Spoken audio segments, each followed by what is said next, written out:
Hello, and welcome to Bread Making Adventures Episode 1, featuring or starring my blue bowl and the most prominently important base of bread, flour. And for flour, we use unbleached flour, ideal for cookies, muffins, sauces, roux, and bread and buns. Actually, this one is my favorite so far because I tried another brand earlier, but it's pretty good. It's like a little, I'm guessing it's the fact that it's unbleached, so it's I guess not rougher, but not as fine, so it gives that nice texture. And so this amount of, which is about 3 cups of flour, I'm just gonna dash in a bit of salt. I don't know how that was, and I don't care. Which we will mix in nicely. And next up, we're gonna add our star ingredient, active dry yeast. And I'm gonna see how I'm gonna film this with one hand. Give me a second. Can you see? Does it focus? So it's like, yeah, okay, tiny little balls. And so this yeast is already coated in whatever nutrients it needs to bloom and whatever. So there's no need to add sugar. That's why I added salt to my bread. And so from the yeast, I'm gonna put a hefty teaspoon. So like for consideration, this is my teaspoon. And about this. I'm gonna put it in here. And so the key thing is the more yeast you put in your bread, the more it will obviously rise, giving you more dough to work and a bigger loaf of bread. And next up, water. I have here a little over 2 cups for 3 cups of flour. And this is not an exact science, so I'm gonna see how this mixes, if I need to add more flour or water. So I'll be right back. So after mixing in the water, it's a little too, I don't know if you can see, but a little too liquidy. Like it's not even a sticky dough, it's like a pre-sticky dough. I don't want to make a lousy joke here, but it's really not consistent or thick enough. So I'm gonna add gradually a little bit of flour, and by gradually I mean just sift in a little, maybe half of this, mix it in, see how the thickness is evolving, and then add some more. And as I was thinking, it's already a little harder to mix in, and as you can see from earlier, it's definitely more of a like less liquidy. Maybe I'm gonna adjust a little more flour, but we're getting there. And with half of that little cup, or the Chinese bowl, so let's see, like about half of this, maybe even less, I got to the texture that I personally want, which is this. It's pretty, like, I need 2 hands to stir it properly. It's a nice, firm, resisting sticky dough. And this is the result that I want to achieve at this point. See, it's like it takes time to fall down. Anyway, so I'm just gonna clean the sides of the bowl and be right back with you. And And so here we are. This is focus. So this is the dough. When you just mixed everything together, and we're gonna cover this with aluminum tin foil. I had one that I constantly reuse instead of just wasting. Ding ding ding. And usually I just cover mine with this little piece of kitchen cloth thingy. And you set this for, you may read it a little good night story and set it to rest for at least 12-14 hours ish, like leave it overnight, and we'll see tomorrow morning how he goes. So welcome back to Bread Adventures episode 2, the reveal, the lifting of the veil, well, I couldn't say the apocalypse, but anyway. And as you can see, it's a hefty bread. The more you leave it, the more it will rise, and you may find it rise against the tinfoil paper.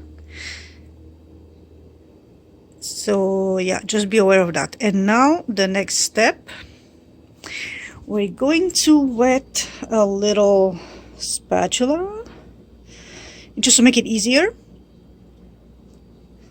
And also, like, okay, so as you can see, it's very jiggly, which is completely normal. You want this, it's a healthy bread. And now we're going to scrape it. Bread ASMR. And this is what I meant by folding. So you're gonna scrape it, fold it, scrape it, fold it, scrape it, fold it, and you turn your bowl, scrape and fold, scrape and fold, and you repeat this all around, and at least a few times, like, I don't know, I count maybe 10-12. You will notice how your dough changes in texture and becomes more I wouldn't say caoutchouc, like plastic, but just it feels nice to like have this poking motion in it. It becomes a little firmer, and this is the step which makes the bread, as I say, squishy when it's ready to be cut and served. Technically, the recipe that I use is a no-knead country style bread, which means like after this step, after the scraping, you would just pour it in whatever you want to put it in the oven and bake it. But I use this extra step to give it just a little more consistency, so less air bubbles and more bread surface texture. So I'm gonna pause this and do a few more rounds and get back to you. Also, as you can see, the overall size has reduced dramatically. That is completely normal. If I created a few air bubbles and reduced it to like maybe a third of it, I'm gonna put the tin foil back and let it rest a few more hours, then do a second run of the folding process and catch you back for episode 3.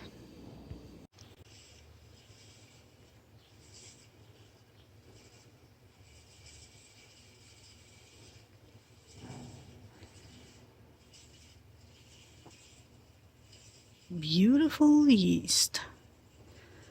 Oh, let me rise, let me rise, let me bake and rise. No, okay, so I was trying to make that song, Let Me Live, Let Me Die, from the Borderlands into Rise and Bake. It's a work in progress. Bread Adventures episode 2 part 2, the reveal of the second rise. And as you can see, it has doubled in size. This is the yeast in action. And we're gonna do the same thing. We're gonna take a little spatula, or I recommend a spatula. Scrape and fold. Scrape and fold, and do this all around a few times, like at least a good maybe 10-ish times, just to be comfortable. Be right back. And so at this point, what you have is a very sort of wet and shaggy dough, I would say. And this is exactly where we want to be at this point. And as you can see, it like clean. Focus. Hello. Focus, focus, focus. So when you scrape it, it leaves that nice little clean spot behind itself. So this is what we want. I know it's hard to see, but I mean, you see that little, it's gonna, like, seriously, when you wanna, in the next step, when you will pour this into your pot or whatever you want to use to like bake it, it's gonna flop it in one beautiful piece. So this is the pan I'm gonna use. It has been lightly coated with olive oil. And now the big step, give me a sec. This is going to be interesting. So you're just gonna take your bowl and it will flop nicely into here. Hopefully I picked a big enough one.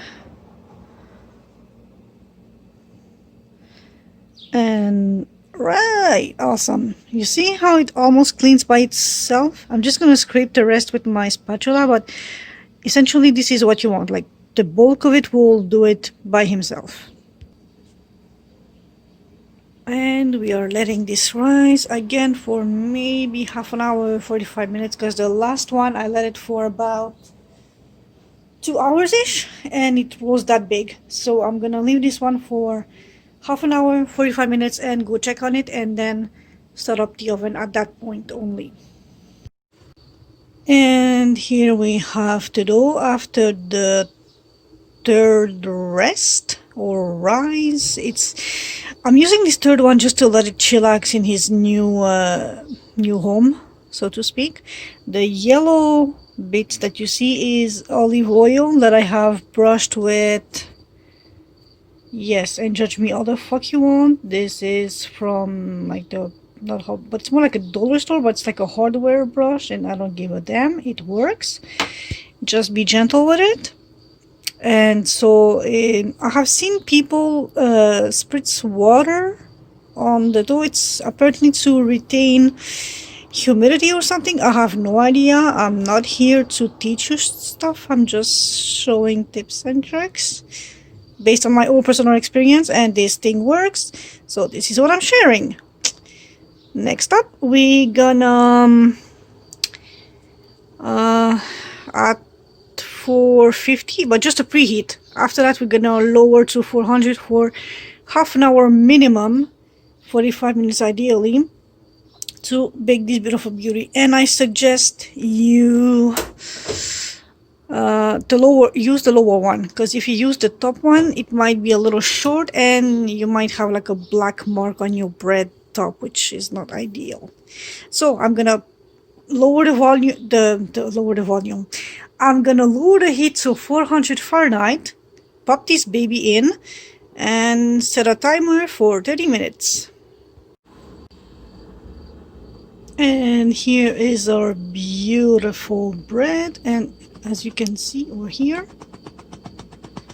it's completely like it's not stuck to the pan. And just look at this gorgeous, and let me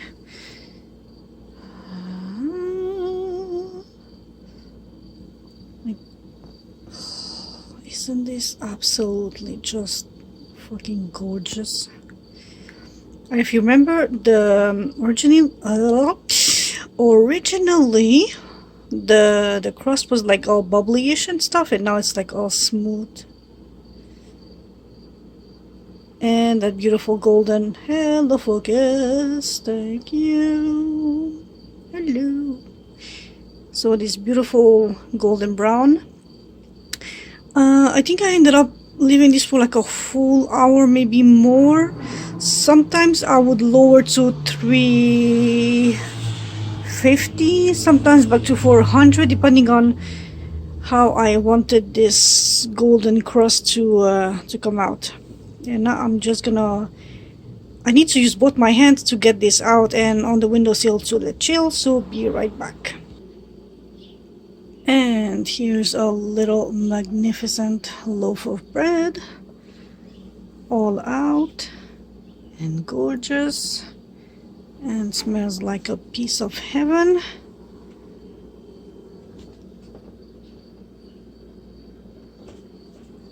And I think if I would have put a little more yeast, it would have risen a little more, but I'm happy with this shape and this size.